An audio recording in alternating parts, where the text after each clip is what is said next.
Hello students. तो शुरू करते हैं इलेक्ट्रोफिलिक एरोमेटिक सब्स्टिट्यूशन रिएक्शन। तो पहले आपको बता देते हैं कि आज के सेशन में हम क्या क्या कवर करने वाले हैं। सबसे पहले हम ये डिस्कस करेंगे कि जो बेंजीन है इस पे हमेशा इलेक्ट्रोफाइल जो है वो सब्स्टिट्यूट क्यों करता है, मतलब ये electrophilic aromatic substitution reaction show करता है, लेकिन इलेक्ट्रोफिलिक एरोमेटिक वो एडिशन रिएक्शन शो नहीं करता। इलेक्ट्रोफिलिक एडिशन रिएक्शन शो नहीं करता है, ये करता है। पहली चीज ये देखेंगे कि ऐसा क्यों होता है। फिर इसके बाद इसकी chemical properties, as we all aware कि इसकी केमिकल प्रॉपर्टीज में क्या क्या आएगा। Friedel Crafts alkylation, acylation, nitration, then sulphonation, halogenation, right. Then at the end जो सबसे इंपॉर्टेंट पार्ट है, जो सबसे ज्यादा किसी भी फॉर्मेट ऑफ एग्जाम में पूछा जाता है, chemical reactions with aniline and phenol. तो फिर हम एनिलीन और फिनॉल के साथ रिएक्शन डिस्कस करेंगे, इन्हीं सभी रिएक्शंस को, और कुछ डिफरेंसेस होंगे तो वो भी ऑब्जर्व करेंगे। In this way electrophilic aromatic substitution reaction we can finish, right. So let's start करते हैं। ऑब्वियसली यहां पर अगर हम बात करें तो सबसे पहले ये देखते हैं कि बेंजीन पे कौन अटैक करेगा। मैं फिर वही लाइन बोलूंगा कि न्यूक्लियोफाइल पे कौन अटैक करेगा, बताइए। तो what is benzene? Benzene is a nucleophile because it has pi electrons which are readily available for attack. Pi electrons are loosely bound electron, क्योंकि पाई बॉन्ड्स क्या होते हैं? Weak. That's why they are loosely bound electron and easily available. तो alkene, alkyne, benzene are nucleophiles. तो who are going to attack over nucleophiles? कौन इस nucleophile पे attack करने जाने वाला है? इलेक्ट्रोफाइल्स। तो दिस इज द रीजन, ये पहला रीजन है कि why electrophile is going to attack over benzene. Now next question, when an electrophile attack over benzene, जब कोई इलेक्ट्रोफाइल बेंजीन पे अटैक करता है तो ऐड क्यों नहीं होता? तो समझते हैं, ये न्यूक्लियोफाइल गया इलेक्ट्रोफाइल की तरफ, because arrow always represent transfer of electron. अब क्या होगा? तो ट्रांसफर ऑफ इलेक्ट्रॉन रिप्रेजेंट करेगा ये। तो आपकी मर्जी है, दोनों में से किसी भी एक जगह इलेक्ट्रोफाइल लगा दीजिए। और अब तक हम ये सीख चुके हैं, न्यूट्रल स्पीशी पे अगर इलेक्ट्रोफाइल अटैक करेगा तो वो खुद इलेक्ट्रोफाइल बन जाएगा। न्यूट्रल स्पीशी पे न्यूक्लियोफाइल अटैक करेगा तो वो खुद न्यूक्लियोफाइल बन जाएगा। आई मीन इलेक्ट्रोफाइल अटैक करेगा तो वो केटायन बन जाएगा, न्यूक्लियोफाइल ऐड करेगा तो वो अटैक करेगा तो वो एनायन बन जाएगा। तो ये धीरे धीरे कंसेप्ट आएगा, जितने लेक्चर्स हम पढ़ चुके हैं, डेवलप कर चुके हैं, राइट। तो जैसे ही इलेक्ट्रोफाइल ने अटैक किया, ये क्या बन गया? केटायन। क्यों? क्योंकि अगर ये इलेक्ट्रॉन इधर चले गए तो इधर तो इलेक्ट्रॉन की कमी हो गई। ये दोनों के दोनों इलेक्ट्रॉन इधर चले गए इलेक्ट्रोफाइल पे, तो इधर वाले कार्बन पे इलेक्ट्रॉन की कमी हो गई और उस पे पॉजिटिव चार्ज डेवलप हो गया। This is neutral species which is very stable. This is cationic charge species which is unstable. What does it show? It means ये होना नहीं चाहेगा। तो this step is slow step, और you can say rate determining step. ये slow step होगा या rate determining step होगा। ओके, नाउ तो रेट इसी पे ही डिपेंड करेगा। ऐड हो गया। अब ऐड होने के बाद हम बताते नहीं है, बट यहां पे हाइड्रोजन भी है। अब एक और चीज देखते हैं। This benzene ring is extra stable because of its aromatic nature. ये जो बेंजीन रिंग है ये एक्स्ट्रा स्टेबल है, किसकी वजह से? अपने एरोमेटिक नेचर की वजह से। अब यहां पे ये कार्बन हो गया sp3 हाइब्रिडाइज्ड। क्या हो गया ये? sp3। Now it becomes non aromatic. ठीक है, ध्यान से सुनना कि अब ये क्या हो गया है? नॉन एरोमेटिक हो गया। नॉन एरोमेटिक मतलब क्या हो गया है? ये अनस्टेबल। क्या ये अनस्टेबल रहना चाहेगा? नहीं। इधर न्यूक्लियोफाइल अटैक करेगा तब भी ये नॉन एरोमेटिक रहेगा। तो ये क्या गेन करना चाहेगा? स्टेबिलिटी। कौन सी? बिल्कुल पहले जैसी एरोमेटिसिटी। अगर इसके पास मौका है एक्स्ट्रा स्टेबिलिटी गेन करने का तो जरूर करेगा। और आप देखिए कोई भी रिएक्टिव इंटरमीडिएट बनता है और अगर उसे बाई चांस मिल जाता है स्टेबिलिटी गेन करने का तो वो गेन करके ही रहता है। ऐसा कोई एग्जाम्पल आपके दिमाग में आ रहा है? तो धीरे से सोचोगे तो यस आ गया, कार्बोकेटाइन। कार्बोकेटाइन बन जाता है, वो सोचता है क्या मैं और स्टेबल हो सकता हूं, तो वो आसपास देखता है 1-2 में, या तो राइट 1-2 या लेफ्ट 1-2। अगर उसे देखा हाइड्राइड शिफ्ट करके वो टर्शरी हो गया प्राइमरी से वो सेकेंडरी से, या हाइड्राइड मिथाइल शिफ्ट करके सेकेंडरी हो गया, कुछ भी करके वो और स्टेबल हो गया, हो जाएगा। तो any species which can gain extra stability तो वो गेन करके ही रहती है। आप देखिए कई बार एक्सेप्शनल कॉन्फ़िगरेशन क्यों होती है? क्योंकि वो हाफ फिल्ड या फुल्ली फिल्ड ऑर्बिटल हो जाता है। तो अगर बाय चांस कोई ऐसा चांस मिलता है जिसमें कोई स्पीशी एक्स्ट्रा स्टेबिलिटी गेन करना चाहती है तो वो गेन करके ही रहती है। तो यहां पर हम क्या कह सकते हैं? तो इधर हम ये कह सकते हैं कि ये है इलेक्ट्रोफाइल और ये है पॉजिटिव और ये है hydrogen. Now this is very fast step, बहुत तेज बहुत तेज बहुत तेज ये H निकल जाएगा इलेक्ट्रॉन डोनेट करके। डीप्रोटोनेशन, क्या हुआ? डीप्रोटोनेशन। एंड आपको वापस बेंजीन रिंग मिल गई। और देखें with respect to hydrogen, if we observe with respect to hydrogen कौन आ गया? इलेक्ट्रोफाइल। कौन आ गया? इलेक्ट्रोफाइल। तो you can say therefore benzene shows electrophilic aromatic substitution reaction। इसीलिए ये aromatic substitution शो करता है। तो what is the reason? Reason क्या है इसका? because on addition it becomes unstable। Addition पे वो क्या हो जाता है? अनस्टेबल हो जाता है due to loss of its aromatic nature, due to loss of its aromatic nature। और on deprotonation, ठीक है ध्यान से सुनिए, on deprotonation, deprotonation मतलब removal of H+, on deprotonation it becomes stable because of regaining of its aromatic nature।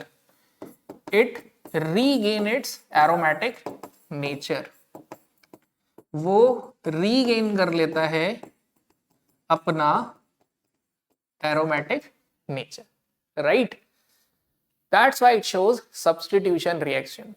इस पूरे discussion में एक पॉइंट और डिस्कस कर लेते हैं हम, और आप बताइए कि इज इट पॉसिबल और नॉट। क्या ये पॉजिटिव चार्ज रेजोनेंस शो करेगा? ये रेजोनेंस शो करेगा, यस और नो। तो रेजोनेंस की कंडीशन क्या है? पाई सिग्मा, पाई बॉन्डेड, फिर आगे एक सिग्मा, उसका जो स्पीशी है या वो कैटायन हो या एनायन हो, अगर ऐसा होता है तो वो रेजोनेंस शो करता है। इसका रेजोनेंस स्ट्रक्चर अगर बनाएंगे, पॉजिटिव चार्ज यहां आएगा, फिर उसके बाद ऑल्टरनेट पोजीशन पे यहां आएगा और फिर यहां, उसके बाद रेजोनेंस नहीं होगा, यानी आधे ही रिंग में पॉजिटिव चार्ज घूमेगा। इसीलिए कई बार इसका स्ट्रक्चर ऐसा बना देते हैं, ठीक है, इस टाइप से स्ट्रक्चर बना देते हैं। तो ये भी हमें याद रखना है कि इस तरीके का भी ड्रॉ हो तो ये इंटरमीडिएट ही ड्रॉ हुआ है, ये लिखा हो या ये लिखा हो, क्योंकि इसका रेजोनेंस बना के ये, तो ये क्या ड्रॉ हुआ है? Intermediate which is highly unstable, ठीक है, अनस्टेबल है। तो यहां पे हमें इस सवाल का जवाब मिल गया है कि जो बेंजीन है वो इलेक्ट्रोफिलिक एरोमेटिक सब्स्टिट्यूशन रिएक्शन क्यों शो करता है।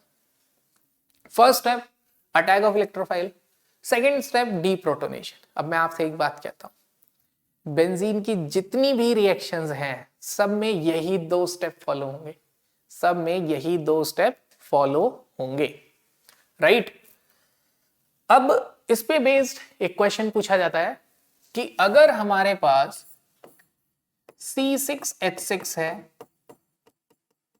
अगर हमारे पास C6D6 है, अगर हमारे पास C6D6 है, और अगर हमारे पास C6T6 है,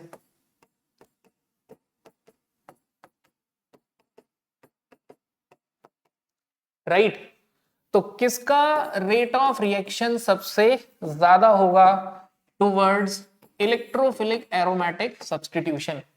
रेट बताइए टुवर्ड्स इलेक्ट्रोफिलिक एरोमेटिक सब्स्टिट्यूशन। अब एक इंफॉर्मेशन और दे देते हैं आपको, CH बॉन्ड से ज्यादा स्ट्रांग होता है CD बॉन्ड, उससे ज्यादा स्ट्रांग होता है CT। This is the order of bond strength. ये किसका ऑर्डर है? बॉन्ड स्ट्रेंथ का। तो आई होप आप फोकस कर पा रहे होगे, नहीं तो वही टेक्निक है 5 4 3 2 1 फोकस। तो एकदम से अपना फोकस यहां लाइए। तो यहां पे देखें इस बेसिस पे तो क्या होगा इलेक्ट्रोफिलिक एरोमेटिक सब्स्टिट्यूशन का रेट, तो इन सभी का रेट क्या होगा? Equal, because rate determining step do not involve CH-CD-CT bond strength. जो रेट डिटरमाइनिंग स्टेप है वो इन्वॉल्व कर रहा है अटैक ऑफ इलेक्ट्रोफाइल। तो चाहे CH बॉन्ड हो, चाहे CD बॉन्ड हो या CT बॉन्ड हो, हर केस में क्या होगा? इलेक्ट्रोफाइल तो उसी तरीके से अटैक करेगा। अगला स्टेप फास्ट है, उस पर रेट डिपेंड ही नहीं कर रहा। तो चाहे CH बॉन्ड हो, चाहे CD बॉन्ड हो, चाहे CT बॉन्ड हो, टूटेगा उसी तरीके से, right.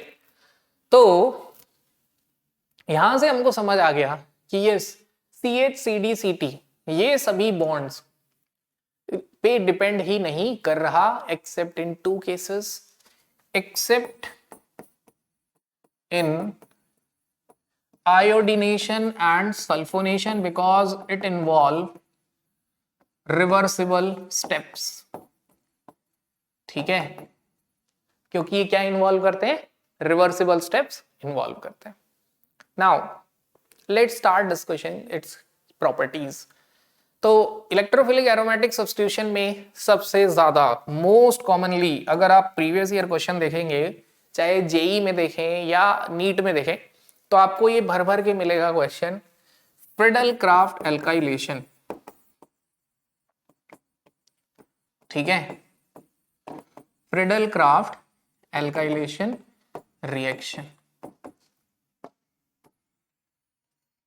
Okay, what is the reaction? Benzene पे ऐड किया हमने CH3CH2Cl ethyl chloride.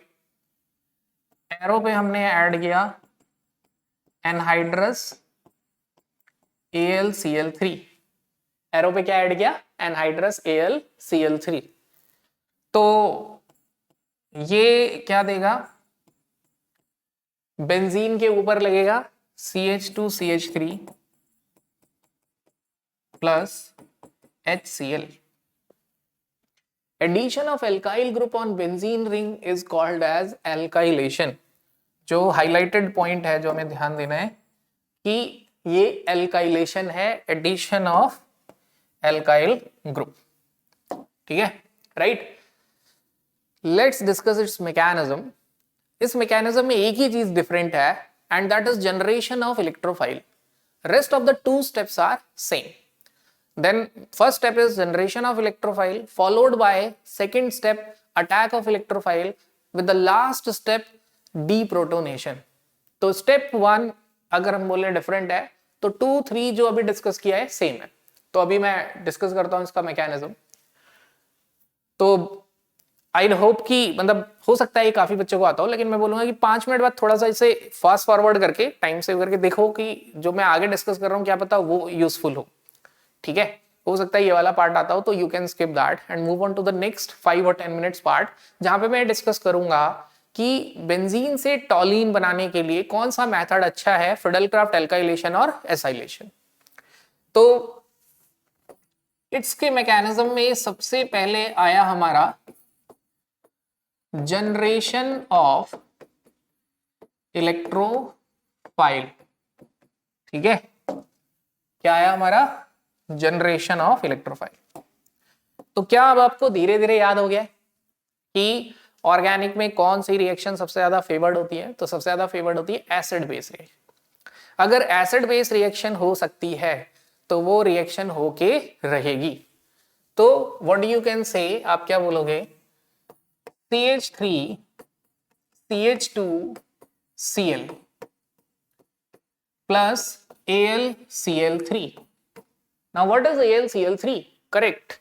AlCl3 is Lewis acid. Now what is Cl? Ethyl chloride. It is Lewis base. Why it's Lewis base? Because it has lone pair available for donation. Correct. And AlCl3 being electron deficient accept lone pair of electron from chlorine atom. And we always represent arrow, we always draw arrow which represent transfer of electrons only. तो chlorine से electron कहां गया? AlCl3 पे। और हमें क्या मिला? CH3 CH2 plus AlCl4 minus. This is what? Electrophile. Correct. This is what? Electrophile. And what is the next step? Next step is attack of electrophile over benzene ring. Attack of electrophile, that is CH3 CH2 plus on benzene. Right? तो क्या मिल रहा है हमें? तो कुछ नहीं मिल क्या रहा है? इलेक्ट्रोफाइल है तो न्यूक्लियोफाइल ढूंढना है, और हमें पता है alkene, alkyne, benzene are nucleophile because they have pi electrons which are loosely bound and readily available for attack, or in a reverse way we can say readily available for donation also. तो ये pi electrons हैं and CH3 CH2 plus electrophile है। Organic में सारी reaction क्या होती है? Acid base या इलेक्ट्रोफिलिक न्यूक्लियोफिलिक, क्योंकि electrophile is Lewis acid, nucleophiles are Lewis base. तो what you can say? You can say transfer of electron represent करता है arrow. This step is slow step या रेट डिटरमाइनिंग स्टेप। अब आपको क्या मिल रहा है? Now you will get CH2CH3 sometimes called as ethyl, तो आप इसको ET से भी लिख सकते हैं। ठीक है, to save time you can write it as ET। और इथाइल ने अटैक किया तो पॉजिटिव आ गया। This is unstable, it is aromatic, very stable। Stability gain करने के लिए ये क्या करेगा? अपना H लूज कर देगा वेरी फास्ट। ठीक है, तो what is next step? Deprotonation, that is removal of H plus.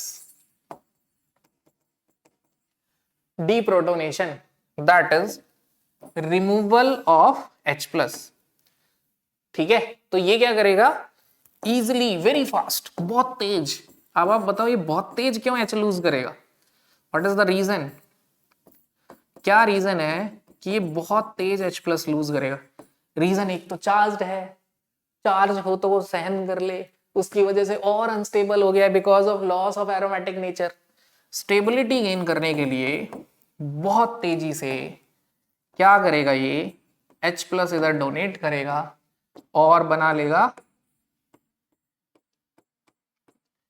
ET, यानी ethyl benzene with a loss of H plus. Now let's end this reaction with a very short note. ये जो H plus है इस AlCl4 minus से combine होगा। ये जो H plus है वो AlCl4 माइनस से कंबाइन होगा, और क्या बनाएगा? वो बनाएगा AlCl3 plus HCl.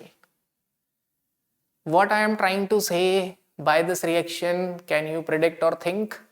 Yes, right.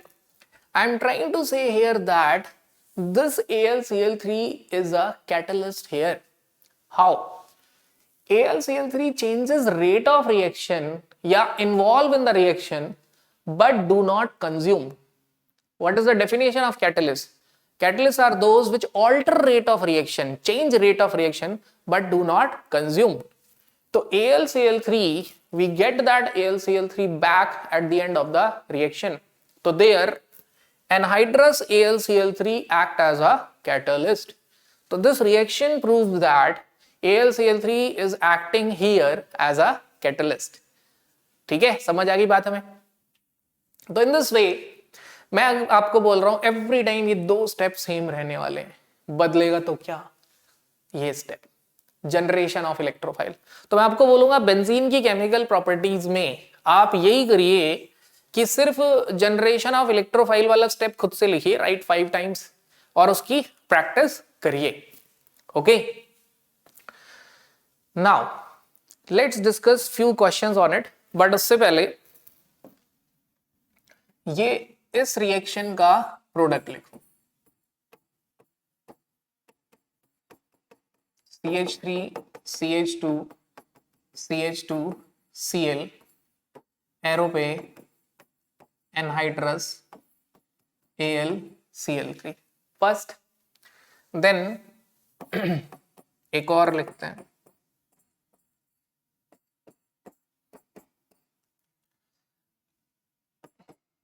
CH2 Cl CH2 Cl, arrow पे anhydrous AlCl3। Okay, so product अगर हम देखें तो इसमें जो इंपॉर्टेंट स्टेप है, ठीक है, इसमें हमारा इंपॉर्टेंट स्टेप एक ही है, जनरेशन ऑफ इलेक्ट्रोफाइल। तो ऑर्गेनिक में सबसे पहले कौन सी रिएक्शन होती है? Acid base. अगर वो रिएक्शन हो सकती है तो होके रहेगी। AlCl3 is a Lewis acid, Cl is a Lewis base, donate. और क्या जनरेट हुआ? हमारे पास जनरेट हुआ प्रोपाइल कार्बोकैटायन। क्या जनरेट हुआ? Propyl carbocation. अब जैसे मैंने बोला, अगर कोई रिएक्शन में स्टेबिलिटी गेन कर सकता है तो करके ही रहेगा, ठीक है, तो यहां पे वो गेन करके ही रहेगा।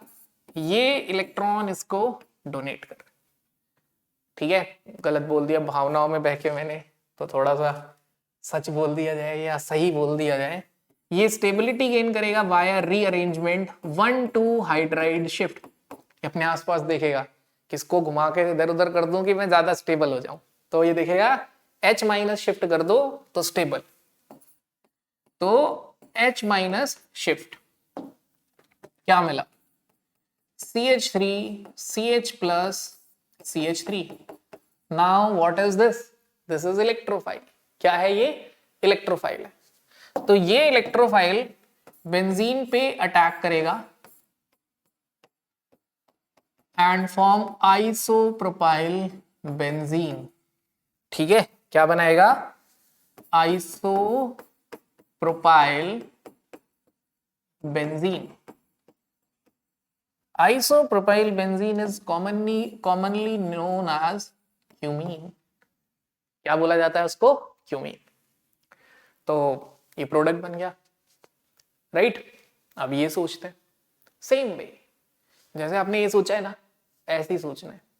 Same way Cl AlCl3 Lewis acid, पहले एसिड बेस रिएक्शन होगी, कार्बोकैटायन जनरेट हुआ और बेंजीन पे अटैक कर दिया, हमें मिल गया CH2 CH2 Cl। Now again same way, जो जनरेशन ऑफ इलेक्ट्रोफाइल का स्टेप है वही। AlCl3 क्या करेगा? क्लोरीन से इलेक्ट्रॉन गेन कर लेगा। क्या जनरेट होगा? Plus. Now it is again electrophile. कहां अटैक करेगा? इंट्रामोलिकुलर। ऑर्गेनिक में most favoured reaction is acid base, जो हो चुकी है। Next favoured reaction is intramolecular reaction. तो अब इंट्रामोलिकुलर होगी एंड ये इलेक्ट्रोफाइल अटैक कर देगा इधर। This is our final product, right. तो ये क्वेश्चन है फ्रीडल क्राफ्ट एल्काइलेशन पे। और एक और क्वेश्चन का यहां हम डिस्कशन करना चाहेंगे। अगर बेंजीन से, ध्यान से सुनना ये बात, अगर बेंजीन से टॉलीन बनाना चाहें, अगर बेंजीन से टॉलीन बनाना चाहें तो which is best method? Best method क्या है? ठीक है, तो अब आप सोचोगे तो सीधा लगेगा Friedel Crafts alkylation is a best method, but no, Friedel Crafts alkylation is not best method. जो फ्रीडल क्राफ्ट एल्काइलेशन है वो बेस्ट मेथड नहीं है। आई होप आवाज आ रही हो सही। Hello, why it is not best method? ये बेस्ट मेथड क्यों नहीं है? रीजन ये है कि जब फ्रीडल क्राफ्ट एल्काइलेशन होगा, ठीक है, why it is not best method? क्योंकि जब आप CH3Cl को, ध्यान से देखना बोर्ड पे, AlCl3 से रिएक्ट करेंगे, एसिड बेस रिएक्शन होगा, इलेक्ट्रोफाइल जनरेट होगा CH3 और इस पे अटैक करेगा। जैसे ही टॉलीन बन गया, ध्यान से सुनना मेरी बात, जैसे ही टॉलीन बन गया, अब ये CH3 प्लस बेंजीन पे अटैक नहीं करेगा। किस पे अटैक करेगा? इसी टॉलीन पे अटैक करेगा। अब इस पे अटैक करना छोड़ देगा। और toluene is activating group ortho para directing, यानी कि ऑर्थो पे लग जाएगा और पैरा पे, तो ये पॉली सब्स्टिट्यूटेड प्रोडक्ट बनाने लगेगा। That's why this method is not preferred, because yield is very very poor. इसलिए हम इस मेथड को प्रेफर नहीं करते। ठीक है, आ गई बात हमें समझ। Now what is the drawback? What is the drawback of Friedel Crafts alkylation reaction? अब यहां पे हमें एक और बात सोचनी है कि फ्रीडल क्राफ्ट एल्काइलेशन रिएक्शन का ड्रॉबैक क्या है। ठीक है, तो what is the drawback of Friedel Crafts alkylation reaction? तो इस रिएक्शन का ड्रॉबैक है वी कैन नॉट प्रिपेयर, हम इससे क्या नहीं प्रिपेयर कर सकते, सॉरी, टॉलीन। तो इसका ड्रॉबैक क्या हो गया? It gives poly substituted product, that's why not preferred. ठीक है, as a result yield is very poor और हम इसे प्रिफर्ड नहीं करते। ये इसका एक छोटा सा ड्रॉबैक हो गया। Now let's discuss another reaction. तो मुझे लगता है स्टेप 2 और 3, अटैक ऑफ इलेक्ट्रोफाइल और डीप्रोटोनेशन, अगर आप 2-3 बार लिख लोगे तो खुद से कर पाओगे। तो अब इसके बाद नेक्स्ट रिएक्शन हमारे साथ पास क्या आता है? Friedel craft acylation reaction. क्या आएगा? Friedel craft acylation reaction, right. ठीक है, क्या आएगा? Friedel craft acylation reaction. अब इसमें कुछ छोटी छोटी बातें याद रखनी है। RC double bond O, this is called as acyl group. RC double bond O, it is called as acyl group. Then CH3C double bond O, we call it as acetyl group। क्या बोलेंगे हम इसे? acetyl group कहेंगे। Now let's understand this reaction and obviously mechanism also, mechanism भी समझने की कोशिश करेंगे। तो हमने सबसे पहले क्या लिया? बेंजीन, ठीक है। फिर हमने इस पे ऐड किया acetyl chloride CH3COCl in presence of anhydrous AlCl3। CH3COCl plus AlCl3 और हमें क्या मिलता है COCH3 प्लस HCl। बेंजीन से एसिटोफेनॉन मिलता है।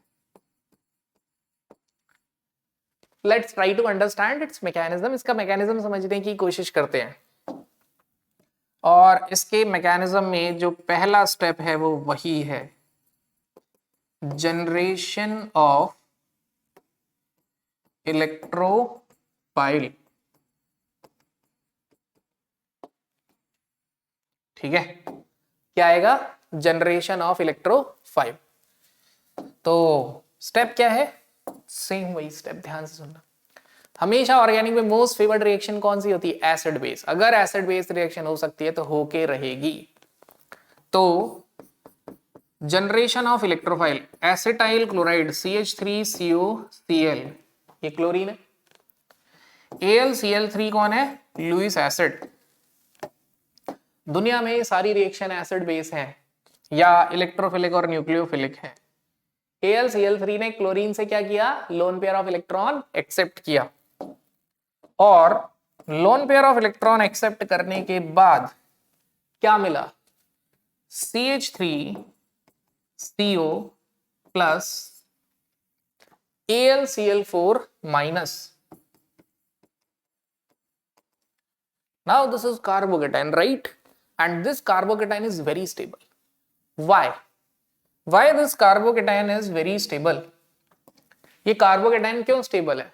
Because of रेजोनेंस और बैक बॉन्डिंग। मतलब प्लस और माइनस या प्लस और लोन पेयर कभी भी साथ रहेंगे तो रेजोनेंस या बैक बॉन्डिंग शो करेंगे। तो ये ऑक्सीजन अपने इलेक्ट्रॉन डोनेट करेगा और ये बनाएगा CH3C triple bond O plus. Acyl carbo, यहां तो एसिटाइल कहलाएगा। अगर R होता तो एसाइल, CH3 है तो acetyl. Acetyl carbocation is very stable because of resonance। समझ आया? यहाँ एसिटाइल कार्बोकेटाइन क्यों बना है? क्योंकि रेजोनेंस शो कर रहा है, दैट्स व्हाई वेरी स्टेबल। मतलब यहाँ पे प्राइमरी सेकेंडरी टर्शियरी हो तो ऐसा नहीं है कि बॉन्ड बहुत जल्दी टूट जाएगा। ओके, तो ये बहुत ज्यादा स्टेबल है और CH3CO प्लस बन जाता है। तो इलेक्ट्रोफाइल, यहाँ पे ऑक्सीजन पे प्लस आ गया तो अब यहाँ पे और ऑक्सीजन के पास कोई भी ऑर्बिटल खाली नहीं है lone pair of electron accept करने के लिए, तो इसलिए कार्बन ही हमारा बेटर इलेक्ट्रोफाइल है। तो अगला स्टेप क्या होगा? Same attack of electrophile and deprotonation. तो बट फिर भी मैं बना देता हूं। This is benzene, which is a nucleophile. This is acetyl carbocation, which is a electrophile. दुनिया में सारी रिएक्शन इलेक्ट्रोफिलिक और न्यूक्लियोफिलिक है। ठीक है, तो बेंजीन ने अपने पाई इलेक्ट्रॉन से इस पे अटैक किया और ये बॉन्ड टूट गया। बट ये जो स्पीशी बना ना, ये हाईली अनस्टेबल है। This species is highly unstable. Why it's very unstable? Because of loss of its aromatic nature. क्योंकि इसने अपना एरोमेटिक नेचर लॉस कर दिया है। अब क्या करेगा? लॉस कर दिया तो क्या हुआ? जीवन में गलती हो जाए तो क्या हुआ? तुरंत सुधार लेनी चाहिए। ठीक है, तो ये क्या करेगा? तुरंत इसने देखा गलती क्या थी कि मैंने बॉन्ड बनाया, तो मैं फटाफट क्या करूंगा? एक बॉन्ड तोड़ दूंगा एंड मुझे मिल गया एसिटोफिनॉन। और ये जो H प्लस था ये क्या करेगा? ये H प्लस कंबाइन होगा AlCl4 माइनस से। ये H प्लस कंबाइन होगा AlCl4 माइनस से और ये बनाएगा AlCl3 plus HCl। Now what does this reaction represent? ये रिएक्शन क्या रिप्रेजेंट कर रही है बताओ? तो दिस रिएक्शन रिप्रेजेंट, ये रिएक्शन रिप्रेजेंट कर रही है कि AlCl3 कौन है? AlCl3 कौन है? AlCl3 is a catalyst. It change या alter reaction but do not get consumed in a reaction. AlCl3 consume नहीं हुआ, बस रिएक्शन का पाथ चेंज हुआ और लास्ट में वापस मिल गया. This reaction proves that it is a catalyst. तो दिस इज फ्रिडल-क्राफ्ट एसाइलेशन. इससे कीटोन बनाया जाता है. क्या बनाया जाता है? Ketone. Now what is the difference between Friedel-craft alkylation and acylation? Friedel-craft alkylation और एसाइलेशन में क्या फर्क है? तो हम अगर बताएं तो फर्क ये है, बेंजीन से बनता है एसिटोफिनॉन और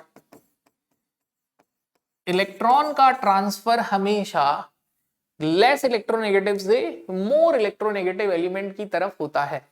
यानी ये जो इलेक्ट्रॉन का फ्लो होगा वो किस तरफ जाएगा? ऑक्सीजन की तरफ. किस तरफ जाएगा? ऑक्सीजन की तरफ. तो ये बेंजीन से इलेक्ट्रॉन ले लेगा. It is a electron withdrawing group. As a result electron density, ध्यान से सुनना, COCH3 is an electron withdrawing group. As a result, electron density in benzene ring decreases. Electrophile को कौन चाहिए? इलेक्ट्रॉन. अगर उसकी डेंसिटी कम हो गई तो क्या इलेक्ट्रोफाइल उसी रेट से अटैक करेगा जाके बेंजीन पे? नहीं. Means attack rate of electrophilic attack decrease. That's why COCH3 is called as deactivating group. क्यों? क्योंकि रेफरेंस है बेंजीन. रेफरेंस क्या है? बेंजीन. इलेक्ट्रोफाइल किसी रेट से बेंजीन पे अटैक कर रहा है, लेकिन एसिटोफिनॉन आ जाए तो इलेक्ट्रोफाइल बेंजीन की बजाय और इसकी बजाय किस पे पहले अटैक करेगा? बेंजीन पे. इस पे अटैक करने का रेट एसिटोफिनॉन पे, ध्यान से सुनना, एसिटोफिनॉन पे अटैक करने का जो रेट है वो कम हो गया. क्या हो गया है? कम. Why? Because electrophiles are those which are electron deficient species. What does it mean? It means electrophiles need electrons. Now, it will prefer to attack over that substrate.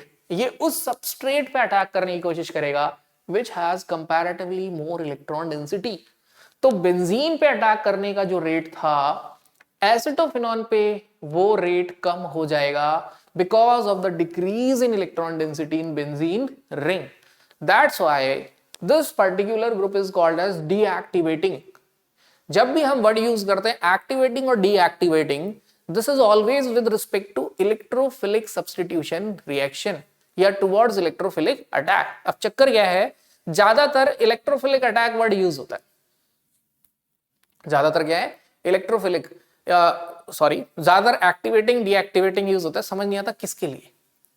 तो activating towards electrophilic substitution reaction, deactivating towards electrophilic substitution reaction. जब ये सुनते हैं तो दिमाग में आता है कि डीएक्टिवेट और एक्टिवेट विद व्हाट रेफरेंस. मतलब भाई रेफरेंस भी तो होना चाहिए ना. एक चीज डीएक्टिवेट हो गई, एक्टिवेट किसके रेफरेंस? बेंजीन. बेंजीन को क्या कर रहा है वो?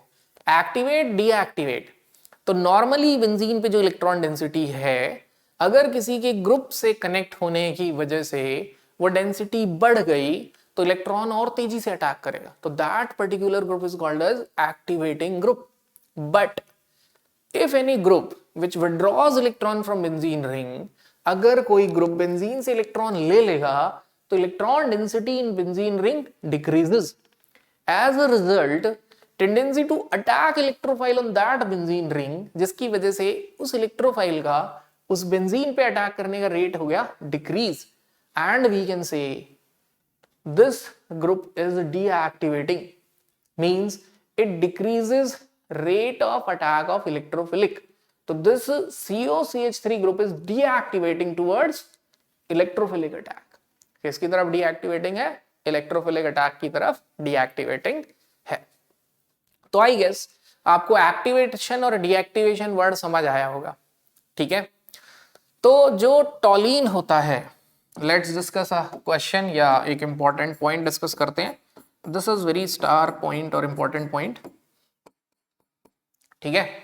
तो यहां पे अगर हम बात करें, out of टॉलिन, out of benzene,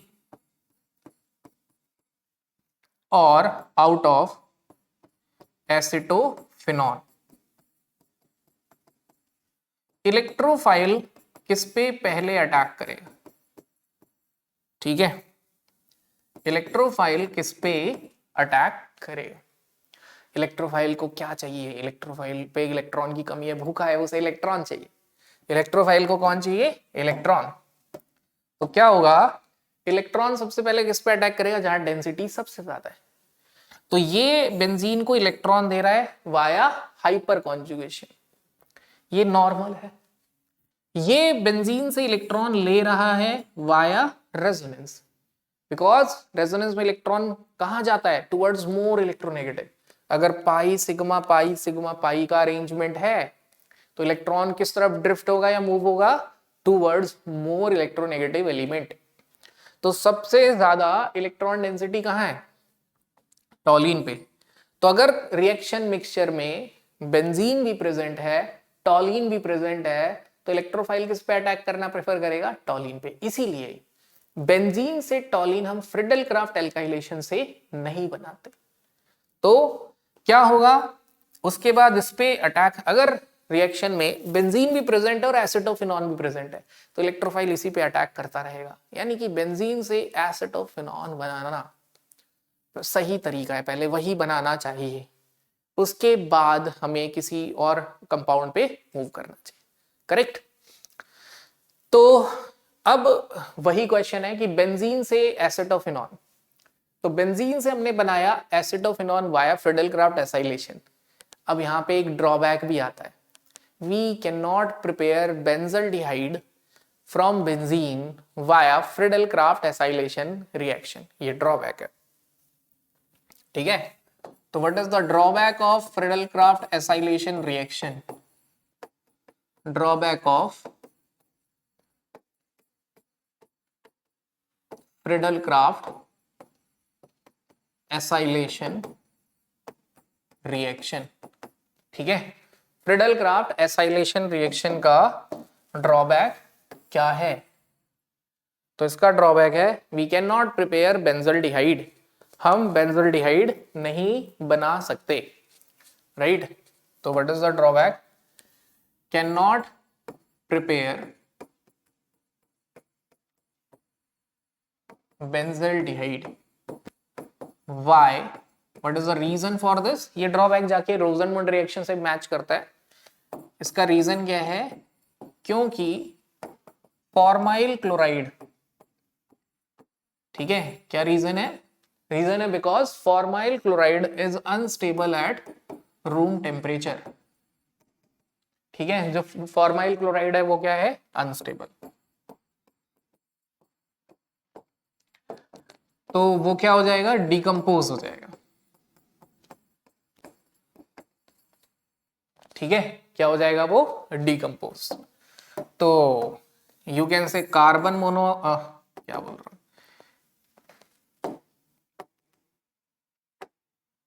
तो जो फॉर्माइल क्लोराइड है HCOCl वो अनस्टेबल है, तो इमीडिएटली डिकम्पोज हो जाता है कार्बन मोनोऑक्साइड और HCl। That's why we can not prepare, हम इसे प्रिपेयर नहीं कर सकते। तो इसे हम किससे प्रिपेयर करते हैं? कॉच रिएक्शन, गैटरमैन कॉच कह दो, एक ही बात है, पढ़ लेना इसको, ये होमवर्क है। ठीक है, नाउ तो formyl chloride is unstable at room temperature, वो चेंज हो जाता है कार्बन मोनोऑक्साइड और HCl में, तो इसलिए रिएक्शन नहीं होती है। हाँ, इसके अलावा आप बाकी चीजें बना सकते हैं। तो क्वेश्चन था कि बेंजीन से अगर टॉलिन बनाना है तो फ्रिडल क्राफ्ट एसाइलेशन मेथड से तो बनेगा नहीं, तो ये किससे बनेगा? This is form by Koch reaction. तो उस रिएक्शन में क्या होता है? कार्बन मोनोऑक्साइड और HCl यूज करते हैं, फॉर्माइल क्लोराइड यूज ही नहीं करते, और उससे बेंजल्डिहाइड बनाएंगे और उसका रिडक्शन कर देंगे। मैं चाहता हूं ये रिएक्शन आप खुद लिखें, नहीं तो मुझे लग रहा है कि हमें इस लेक्चर में अच्छा खासा टाइम लग गया है। तो फिनॉल और एनिलीन की रिएक्शन में सेपरेटली डिस्कस करूंगा, तो वहां पे उस लेक्चर में कवर कर लेंगे। Till then try to think over this reaction. कि क्या होगा।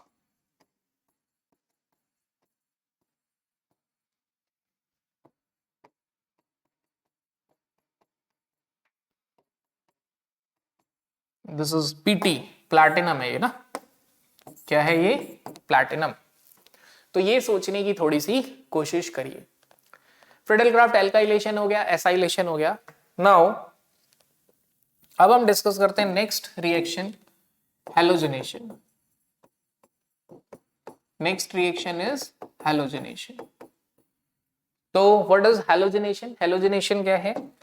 तो हेलोजिनेशन में क्या होगा, बेंजीन, बेंजीन पे क्या ऐड करेंगे, chlorine, in presence of anhydrous AlCl3, और हमें क्या मिलेगा, क्लोरोबेंजीन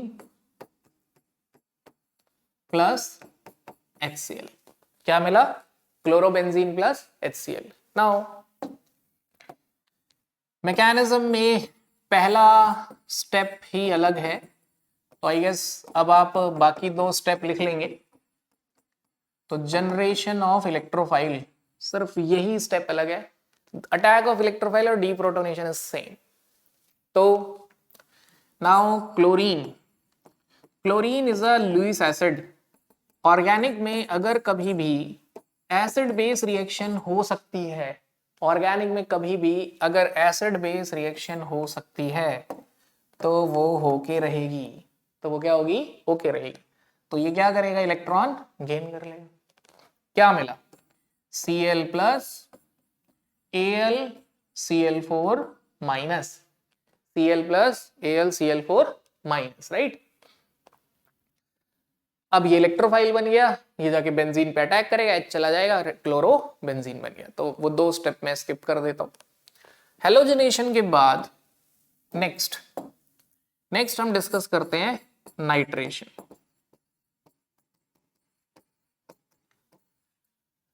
अब और बेंजीन की रिएक्शन का एक और फायदा, एक बार आपने यहां पढ़ लिया ना, तो चाहे बेंजोल्डिहाइड हो, एनिलीन हो, फिनॉल हो, सब में सेम रिएजेंट।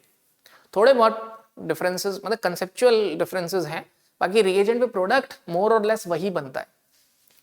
तो बस थोड़ा सा ये पता होना चाहिए which is more activating, which is less activating, कौन ऑर्थो पैरा डायरेक्टिंग है, कौन मेटा डायरेक्टिंग है, बस ये पता लग जाना चाहिए।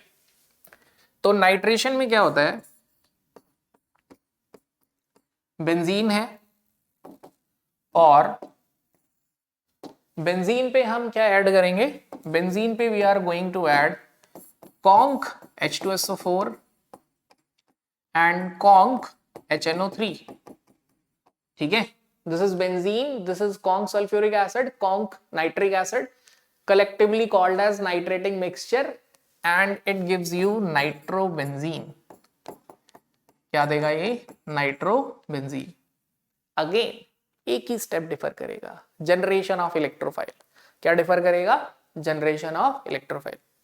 ठीक है, तो मैं चाहता हूं कि जनरेशन ऑफ इलेक्ट्रोफाइल आप सोच लो कैसे होगा थोड़ा सा। ठीक है, यहां पे H2SO4 भी एसिड है और HNO3 भी एसिड है। ठीक है, तो सोचो कौन सा एसिड एक्ट करेगा, कौन बेस एक्ट करेगा, सोच लो। मैं 1 मिनट में छोटे से ब्रेक के बाद आता हूं।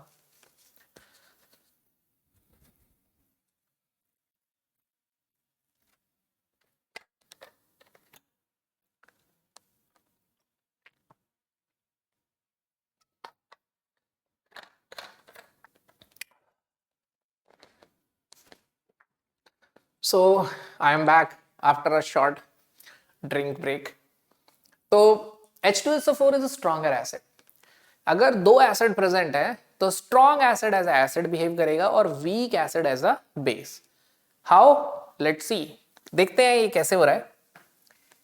H2SO4 आयनाइज होके दे रहा है H पॉजिटिव और HSO4 नेगेटिव। ठीक है, क्या दे रहा है, H पॉजिटिव और HSO4 नेगेटिव, और ये ऑक्सीजन का लोन पेयर है और ये है H प्लस। ठीक है, अब दुनिया में सारी रिएक्शन एसिड बेस है, electrophilic nucleophilic, which is the strongest electrophile, proton H+, and here we have lone pair, तो H+ ने इस पे जाके क्या कर दिया, अटैक। और बड़े ध्यान से देखना क्या हुआ, O पे जाके लग गया H, जैसे ही इस पे H लगा, इस पे कौन सा चार्ज आ गया, पॉजिटिव। फिर यहां पे क्या आया, oxygen double bond O। Now जब मैं इतना लिखता हूं ना, तो मैक्सिमम बच्चे अगला स्टेप खुद बता देते हैं, क्योंकि एक चीज सबको याद है, रिमूवल ऑफ वाटर। ऑक्सीजन पे positive charge is highly unstable. Oxygen पे पॉजिटिव चार्ज क्या है, बहुत अनस्टेबल है। ये क्या करेगा, इलेक्ट्रॉन विड्रॉ। तो क्या मिला, plus NO2 plus water. NO2 is electrophile here, यहाँ पे इलेक्ट्रोफाइल कौन है, NO2। कौन है, NO2। तो बस अगला स्टेप, तो ये भी क्वेश्चन पूछा जाता है, विच is the electrophile in sulphonation, which is in nitration, which is in halogenation, alkylation, acylation, तो ये भी आपको लर्न होना चाहिए। अब उसके बाद वही है, step 1 attack of electrophile, step 2 deprotonation and it will form nitrobenzene. क्या बना लेगा ये, नाइट्रोबेंजीन बना लेगा। Now let's discuss next reaction, sulphonation.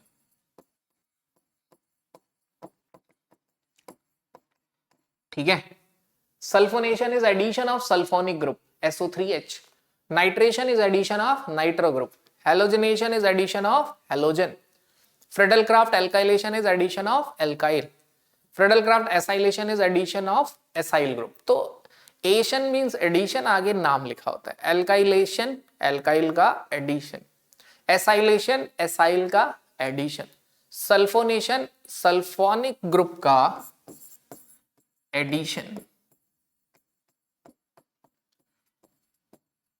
इसके लिए हम क्या यूज करते हैं, ज्यादातर कॉन्क H2SO4।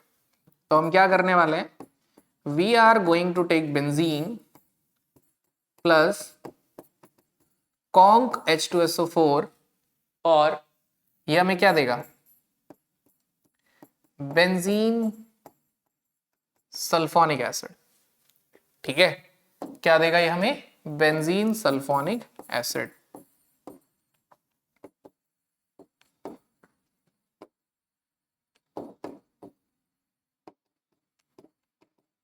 राइट, अगेन क्या इंपॉर्टेंट है यहां पे, यहां इंपॉर्टेंट है एक ही स्टेप, जनरेशन ऑफ इलेक्ट्रोफाइल, बाकी स्टेप 2 एंड 3 इज सेम। तो अब यहां पे तो दोनों ही सल्फ्यूरिक एसिड हैं, ठीक है, कॉन्क H2SO4 है, तो होगा क्या, कॉन्क मतलब बहुत ज्यादा सल्फ्यूरिक एसिड है, तो खुद ही H+ लूज करेगा। ठीक है, खुद ही क्या करेगा, H+ लूज, और ये जो लूज होगा H+, खुद ही क्या करेगा, अटैक करेगा। ठीक है, ये जो H+ लूज होगा, ये खुद ही क्या करेगा, अटैक करेगा। मतलब सल्फ्यूरिक एसिड ने जो H+ लूज किया, वो अपने ही सल्फ्यूरिक एसिड के ऑक्सीजन एटम पे अटैक किया। क्यों, क्योंकि सल्फ्यूरिक एसिड एक्सेस में है, सॉल्यूशन में बहुत ज्यादा है सल्फ्यूरिक एसिड की मात्रा, यानी कॉन्क है। ठीक है, तो यहां पे इसने जैसे ही अटैक किया, क्या बनाया, ऑक्सीजन पे अटैक हो गया है, इधर आ गया है प्लस, क्या आ गया यहां पे, प्लस आ गया है। अब अगला स्टेप सब गेस कर गए होंगे, ऑक्सीजन पे जब भी प्लस आया है, तो सबसे पहले कौन निकला है, H2O। कौन निकला है, H2O। ठीक है, तो आपको क्या मिला, HO S double bond O, और इस पे कौन सा चार्ज आ गया, प्लस H2O। अब आपको समझ आ गया होगा, कभी भी प्लस और माइनस साथ नहीं रहते हैं। अगर प्लस के साथ लोन पेयर है तो वो क्या करेगा, अगर प्लस के साथ लोन पेयर है तो वो क्या करेगा, वो इलेक्ट्रॉन खींच लेगा, और आपको क्या मिलेगा, SO3H+ ऑक्सीजन पे पॉजिटिव है तो वो क्या करेगा, H को लॉस कर देगा, लॉस ऑफ H प्लस हो जाएगा। अब आपको क्या मिला, SO3। तो what is the electrophile in sulphonation, SO3 gas. Sulphur lone pair कहां एक्सेप्ट करेगा, ये क्वेश्चन है, ठीक है, कि SO3 is a neutral, positive charge है ही नहीं, तो सल्फर बेंजीन पे जब अटैक करेगा तो वो जो इलेक्ट्रॉन होगा कहां लेगा, तो it will accept lone pair in its vacant d orbital, ठीक है। तो sulphur accept lone pair of electron in its, lone pair अपने सल्फर थर्ड पीरियड का एलिमेंट है जिसमें डी ब्लॉक खाली, डी ऑर्बिटल खाली होगा, lone pair in its vacant d orbital, बस। अब उसके बाद सारे स्टेप्स क्या है, सेम, ठीक है, सारे स्टेप्स क्या है, सेम, बट इसके मैं तीनों स्टेप लिखूंगा, सल्फोनेशन वाले में मैं तीनों स्टेप। तो व्हाट इज द इलेक्ट्रोफाइल, चार ऑप्शन में देख के लगता है जो पॉजिटिव है वही इलेक्ट्रोफाइल है, टिक कर देते हैं। इलेक्ट्रोफाइल कौन है, SO3, कौन है इलेक्ट्रोफाइल, SO3। तो व्हाट वी कैन से, क्या कह सकते हैं हम ये कह सकते हैं step 1 is generation of electrophile. Step 1 क्या है हमारा, जनरेशन ऑफ इलेक्ट्रोफाइल। स्टेप 2 क्या है हमारा, व्हाट इज स्टेप 2, स्टेप 2 है अटैक ऑफ इलेक्ट्रोफाइल। क्या है, अटैक ऑफ इलेक्ट्रोफाइल, इलेक्ट्रोफाइल का अटैक, ठीक है। तो ये है बेंजीन और ये है SO3। अब देखो सल्फर का डी ऑर्बिटल ना यहां दिखा नहीं सकते, ठीक है, तो सल्फर का डी ऑर्बिटल नहीं दिखा सकते, बस वो एरो से ही बताएंगे कि ये गया कहां, डी ऑर्बिटल। जैसे ही इलेक्ट्रॉन इधर आया एक बॉन्ड टूटेगा, O-। First step is attack of electrophile which is slow step and rate determining step.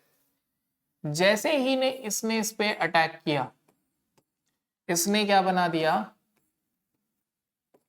SO3 minus H और इधर क्या आ गया, पॉजिटिव। नाउ अगला स्टेप क्या होगा, step 3 is deprotonation which is very fast step, ठीक है, क्या है, बहुत ज्यादा फास्ट स्टेप है।